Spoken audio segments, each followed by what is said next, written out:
acabou. Depois de anos sendo um dos lutadores mais divertidos do UFC, depois de emplacar 8 vitórias seguidas, depois de virar um dos brasileiros mais queridos da torcida, Michel Pereira foi demitido. Mas será que essa demissão foi apenas técnica? Ou a briga pública com Rubidin foi a gota d'água? Porque quando a gente olha toda essa história, muita coisa que não fecha. Fala galera, hoje vamos falar sobre um dos desligamentos mais surpreendentes do UFC em 2026. Michel Pereira oficialmente está fora da organização.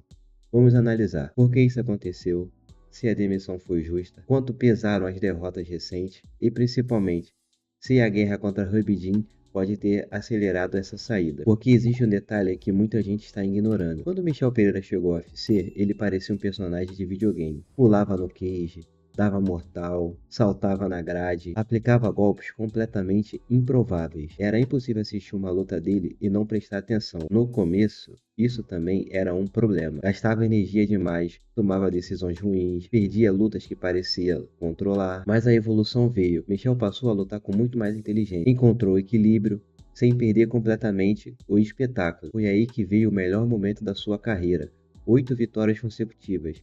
Entrou no ranking, começou a ser visto uma ameaça real à divisão dos médios. Muita gente imaginava que finalmente ele brigaria pelo top 5. Só que o UFC é um esporte cruel, vale quase sempre sua fase atual. E a fase recente de Michel Pereira é muito ruim. 4 derrotas nas últimas 5 apresentações. Esse tipo de retrospectiva costuma custar caro, principalmente para atletas acima de 30 anos. Existe um outro fator.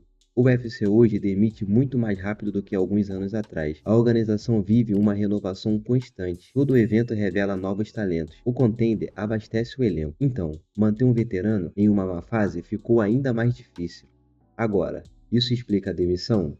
Em parte sim, mas acho que existe outro componente importante, a luta contra Sara Magomedov. O combate contra Sara ficou muito mais famoso pelas reclamações do que pela luta em si. Michel acusou o adversário de puxões de cabelo, dedada nos olhos, infrações repetidas e criticou Rubidin durante e depois da luta. A discussão tomou conta das redes sociais. Alex Pereira também entrou nessa história. Passou a questionar publicamente a arbitragem. Isso deu enorme repercussão. Será que o UFC gostou? Provavelmente não. Dana nunca demonstrou simpatia por atletas que levam conflitos internos para a esfera pública, ainda mais quando envolve árbitros históricos da organização.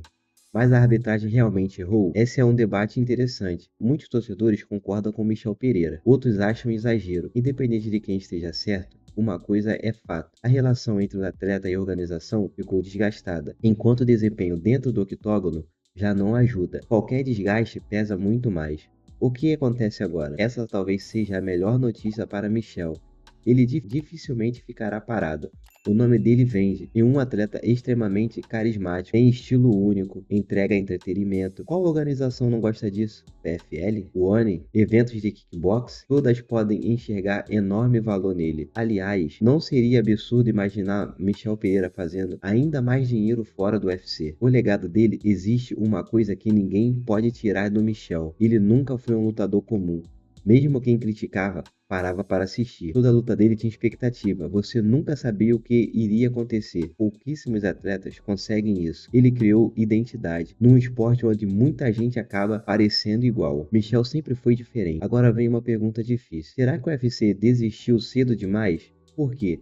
Vamos comparar. Existem atletas que recebem muito mais oportunidades, mesmo em fases ruins. Michel teve uma sequência negativa, mas também entregou anos de entretenimento. Será que merecia pelo menos mais uma luta? Ou a empresa decidiu mandar uma mensagem? Quem perde muito e ainda compra briga pública está fora. É impossível afirmar que a polêmica com Rubidin causou a demissão, mas também é difícil acreditar que ela não tenha pesado absolutamente nada. Agora quero saber de vocês. Michel Pereira foi demitido de forma justa? A sequência ruim justificava? Ou o UFC foi precipitado? E mais, você acha que ele ainda pode voltar para o UFC no futuro? Ou o ciclo terminou definitivamente? Comente aqui embaixo. Quero ler todas as opiniões. O fim da passagem de Michel Pereira pelo UFC marca o encerramento de uma das trajetórias mais diferentes da organização nos últimos anos. Ele passou de showman para um atleta disciplinado, chegou perto da elite, empilhou 8 vitórias, depois entrou numa queda de rendimento que acabou custando seu lugar. O esporte de alto nível não costuma ter muita paciência. Mais talento? Michel Pereira tem. Agora resta descobrir onde veremos o paranaense voador voando novamente. Se você gosta de análises, deixa o like porque isso ajuda demais o canal. Se inscreve para acompanhar todas as notícias do mundo do MMA e ative o sininho, porque a temporada de 2026 promete muitas bombas como essa. Até a próxima.